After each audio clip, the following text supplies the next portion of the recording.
ਲੋਕਾਂ ਦੇ ਮਨਾਂ ਦੇ ਵਿੱਚ ਵੱਡਾ ਸਵਾਲ ਹੈ ਕਿ ਕਰੋਨਾ ਵਾਇਰਸ ਤੋਂ ਬਾਅਦ ਉਹ ਨਾਰਮਲ ਜ਼ਿੰਦਗੀ ਕਦੋਂ ਜਿਉਣਗੇ। ਇੱਕ ਸਰਵੇ ਕਰਵਾਇਆ ਗਿਆ ਜਿਸ ਦੇ ਵਿੱਚ ਪਤਾ ਚੱਲਿਆ ਕਿ ਅੱਧੇ ਤੋਂ ਜ਼ਿਆਦਾ ਅਜਿਹੇ ਕੈਨੇਡੀਅਨਸ ਨੇ ਜਿਹੜੇ ਕਿ ਨਾਰਮਲ ਜ਼ਿੰਦਗੀ ਨੂੰ ਲੈ ਕੇ ਕਾਫੀ ਚਿੰਤਤ ਹਨ। ਕਰੋਨਾ ਵਾਇਰਸ ਦੇ ਚੱਲਦਿਆਂ ਹਰ ਕਿਸੇ ਦੀ ਜ਼ਿੰਦਗੀ ਦੇ ਵਿੱਚ ਕਈ ਉਤਾਰ ਚੜਾਵ ਆਏ ਨੇ। ਨਵੇਂ ਸਰਵੇ ਤੋਂ ਜਾਣਕਾਰੀ ਮਿਲਦੀ ਹੈ ਕਿ ਅੱਧੇ ਤੋਂ ਜ਼ਿਆਦਾ ਕੈਨੇਡੀਅਨਸ ਅਜਿਹੇ ਨੇ ਜਿਨ੍ਹਾਂ ਨੂੰ ਆਮ ਜ਼ਿੰਦਗੀ ਵੱਲ ਵਾਪਸ ਪਰਤਣ ਨੂੰ ਲੈ ਕੇ ਚਿੰਤਾ ਹੈ। ਲੇਜਰ ਵੱਲੋਂ ਇੱਕ ਆਨਲਾਈਨ ਸਰਵੇ ਕਰਵਾਇਆ ਗਿਆ ਜਿਸ ਦੇ ਵਿੱਚ 1647 ਕੈਨੇਡੀਅਨਸ ਵੱਲੋਂ ਹਿੱਸਾ ਲਿਆ ਗਿਆ। ਇਹ ਸਰਵੇ ਮਈ 21 ਤੋਂ ਮਈ 23 ਦੇ ਵਿਚਕਾਰ ਕਰਾਇਆ ਗਿਆ। ਇਸ ਦੇ ਵਿੱਚ ਪਤਾ ਚੱਲਿਆ ਕਿ 52% ਲੋਕਾਂ ਨੂੰ ਕਰੋਨਾ ਵਾਇਰਸ ਤੋਂ ਬਾਅਦ ਆਮ ਜ਼ਿੰਦਗੀ ਨੂੰ ਲੈ ਕੇ ਐਂਜ਼ਾਈਟੀ ਹੈ। ਇਸ ਦੇ ਵਿੱਚ ਜ਼ਿਆਦਾਤਰ 18 ਸਾਲ ਤੋਂ 24 ਸਾਲ ਦੇ ਉਮਰ ਵਾਲੇ ਹਨ। ਕੈਨੇਡਾ ਦੇ ਵਿੱਚ ਕਈ ਪ੍ਰੋਵਿੰਸਸ ਵੱਲੋਂ ਆਪਣੇ ਰੀਓਪਨਿੰਗ ਪਲਾਨ ਸਾਂਝੇ ਕੀਤੇ ਗਏ ਨੇ ਜਿੱਥੇ ਉਹਨਾਂ ਵੱਲੋਂ ਦੱਸਿਆ ਗਿਆ ਕਿ ਕਿਸ ਤਰ੍ਹਾਂ ਪੜਾਅਵਾਰ ਵੱਖ-ਵੱਖ ਚੀਜ਼ਾਂ ਦੇ ਵਿੱਚ ਢਿੱਲ ਦਿੱਤੀ ਜਾਵੇਗੀ। ontario, ਕਿਬੈਕ, ਸਸਕੈਚੁਆਨ ਅਤੇ ਬ੍ਰਿਟਿਸ਼ ਕੋਲੰਬੀਆ ਵੱਲੋਂ ਆਪਣੇ ਪਲਾਨ ਸਾਂਝੇ ਕੀਤੇ ਗਏ ਨੇ। ਪ੍ਰਧਾਨ ਮੰਤਰੀ ਜਸਟਿਨ ਟਰੂਡੋ ਅਤੇ ਉਹਨਾਂ ਦੀ ਸਰਕਾਰ ਵੱਲੋਂ ਇਸ ਚੀਜ਼ ਨੂੰ ਲੈ ਕੇ ਚਰਚਾ ਕੀਤੀ ਜਾ ਰਹੀ ਹੈ ਕਿ ਅਮਰੀਕਾ US ਬਾਰਡਰ ਕਦੋਂ ਖੋਲ੍ਹਿਆ ਜਾਣਾ ਹੈ। ਯਾਤਰਾ ਦੇ ਨਾਲ ਸੰਬੰਧਿਤ ਵਿਚਾਰ ਵੀ ਕੈਨੇਡਾ ਦੇ ਵਿੱਚ ਚੱਲ ਰਹੀ ਹੈ। ਬਹੁਤ ਸਾਰੇ ਅਜਿਹੇ ਕੈਨੇਡੀਅਨਸ ਨੇ, ਖਾਸ ਕਰ ਨੌਜਵਾਨ, ਉਹਨਾਂ ਦੇ ਮਨਾਂ ਦੇ ਵਿੱਚ ਕਈ ਸਵਾਲ ਨੇ। ਕਰੋਨਾ ਵਾਇਰਸ ਨੇ ਕਈ ਤਰ੍ਹਾਂ ਦੇ ਜ਼ਿੰਦਗੀ ਦੇ ਉੱਪਰ ਪ੍ਰਭਾਵ ਪਾਏ ਨੇ ਜਿਸ ਤੋਂ ਬਾਅਦ ਆਮ ਜ਼ਿੰਦਗੀ ਵੱਲ ਪਰਤਣ ਨੂੰ ਲੈ ਕੇ ਵੀ ਕਈ ਕੁਐਸਚਨ ਮਨਾਂ ਦੇ ਵਿੱਚ ਆ ਰਹੇ ਹਨ। ਅਮਰੀਕਾ ਤੋਂ ਵੈਕਸੀਨੇਸ਼ਨ ਦੇ ਨਾਲ ਜੁੜੀ ਹੋਈ ਅਪਡੇਟ ਸਾਹਮਣੇ ਆਈ ਹੈ ਜਿੱਥੇ 50% ਅਡਲਟਸ ਨੂੰ ਕੋਵਿਡ-19 ਵੈਕਸੀਨ ਦੇ ਦੋਨੋਂ ਡੋਜ਼ ਲੱਗ ਚੁੱਕੇ ਹਨ। ਇਹ ਜਾਣਕਾਰੀ CDC ਵੱਲੋਂ ਸਾਂਝੀ ਕੀਤੀ ਗਈ ਹੈ। ਅਮਰੀਕਾ ਦੇ ਹਰ 2 ਵਿੱਚੋਂ ਇੱਕ ਵਿਅਕਤੀ ਵੱਲੋਂ ਕੋਵਿਡ-19 ਵੈਕਸੀਨ ਦਾ ਪਹਿਲਾ ਸ਼ਾਟ ਲਗਵਾ ਲਿਆ ਗਿਆ ਹੈ।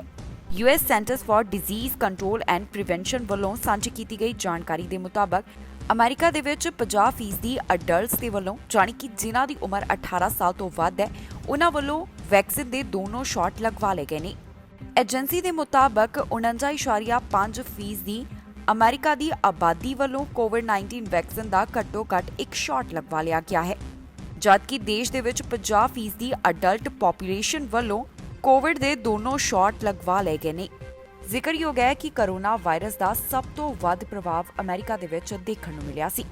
ਅਮਰੀਕਾ ਦੇ ਰਾਸ਼ਟਰਪਤੀ ਦੇ ਤੌਰ ਦੇ ਉੱਪਰ ਅਹੁਦਾ ਸੰਭਾਲਦਿਆਂ ਹੀ ਜੋ ਬਾਈਡਨ ਵੱਲੋਂ ਐਲਾਨ ਕੀਤਾ ਗਿਆ ਕਿ ਜਲਦ ਤੋਂ ਜਲਦ ਅਮਰੀਕਨਸ ਨੂੰ ਕੋਵਿਡ-19 ਵੈਕਸੀਨ ਲਗਾਈ ਜਾਵੇਗੀ।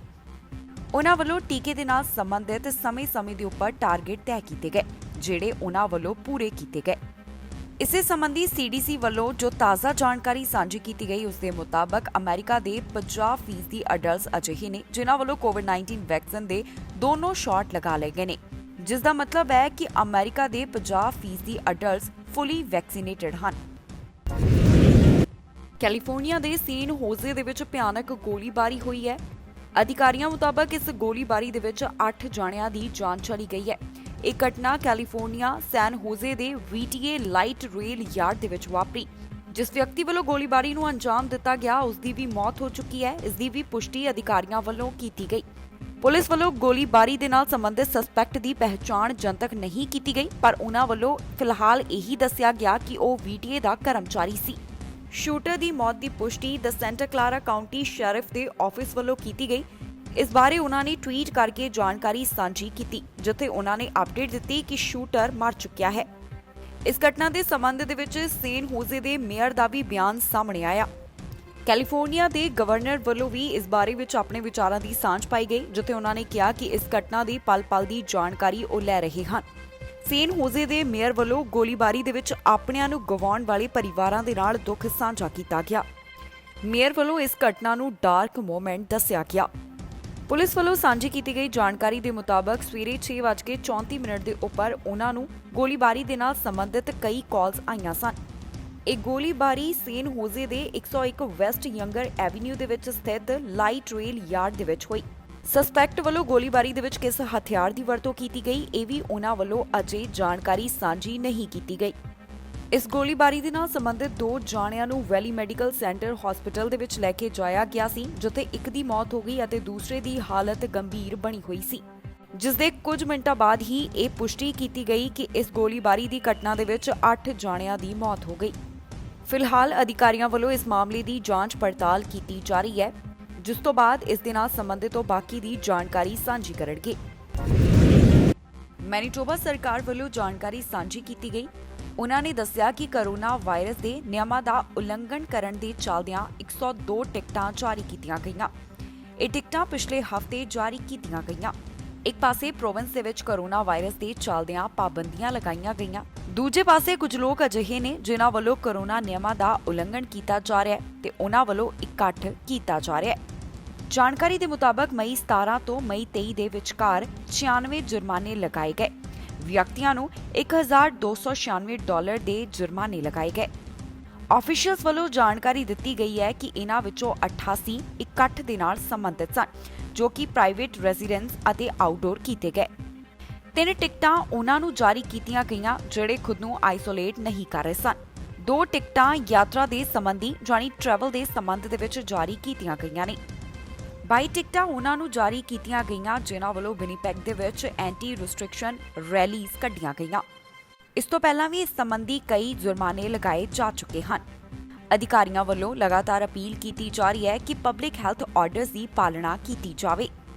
ਦੱਸ ਦਈਏ ਕਿ $298 ਦੀਆਂ 6 ਟਿਕਟਾਂ ਉਹਨਾਂ ਨੂੰ ਜਾਰੀ ਕੀਤੀਆਂ ਗਈਆਂ ਜਿਨ੍ਹਾਂ ਵੱਲੋਂ ਮਾਸਕ ਨਹੀਂ ਪਹਿਨਿਆ ਹੋਇਆ ਸੀ। ਇਹ ਮਾਸਕ ਉਹਨਾਂ ਵੱਲੋਂ ਇੰਡੋਰ ਪਬਲਿਕ ਪਲੇਸ ਦੇ ਉੱਪਰ ਨਹੀਂ ਪਾਇਆ ਹੋਇਆ ਸੀ।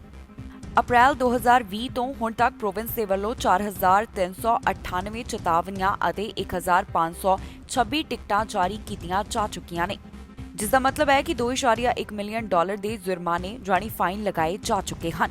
ਇਹ ਉਹਨਾਂ ਲੋਕਾਂ ਨੂੰ ਲਗਾਏ ਗਏ ਜਿਨ੍ਹਾਂ ਵੱਲੋਂ ਕੋਰੋਨਾ ਨਿਯਮਾਂ ਦਾ ਉਲੰਘਣ ਕੀਤਾ ਗਿਆ। ਹਾਲ ਹੀ ਦੇ ਵਿੱਚ ਪ੍ਰੋਵਿੰਸ ਵੱਲੋਂ ਐਲਾਨ ਕੀਤਾ ਗਿਆ ਸੀ ਕਿ ਜੇਕਰ ਕੋਈ ਨਿਯਮ ਤੋੜੇਗਾ ਤੇ ਉਸ ਨੂੰ ਦੁੱਗਣਾ ਜੁਰਮਾਨਾ ਦੇਣਾ ਪਵੇਗਾ। ਸਤਿ ਸ਼੍ਰੀ ਅਕਾਲ ਜੀ, ਮੈਂ ਨਿਰਮਲ ਮਾਨ ਪੂਰਾ ਟੈਕਸ ਸੈਟਲਮੈਂਟ ਤੋਂ। ਇਹ ਤੁਸੀਂ ਵੀਡੀਓ ਦੇਖ ਰਹੇ ਸੀ ਟੀਵੀ ਪੰਜਾਬ ਦੇ ਉੱਤੇ। ਇਹੋ ਜਿਹੇ ਹੋਰ ਜਾਣਕਾਰੀ ਭਰਪੂਰ ਵੀਡੀਓ ਦੇਖਣ ਵਾਸਤੇ ਟੀਵੀ ਪੰਜਾਬ ਦੇ ਚੈਨਲ ਨੂੰ ਸਬਸਕ੍ਰਾਈਬ ਕਰੋ ਤੇ ਨਾਲ ਹੇਠ ਦਿੱਤੇ ਹੋਏ ਬੈਲ ਆਈਕਨ ਦੇ ਬਟਨ ਦਬਾਓ। ਸਤਿ ਸ਼੍ਰੀ ਅਕਾਲ।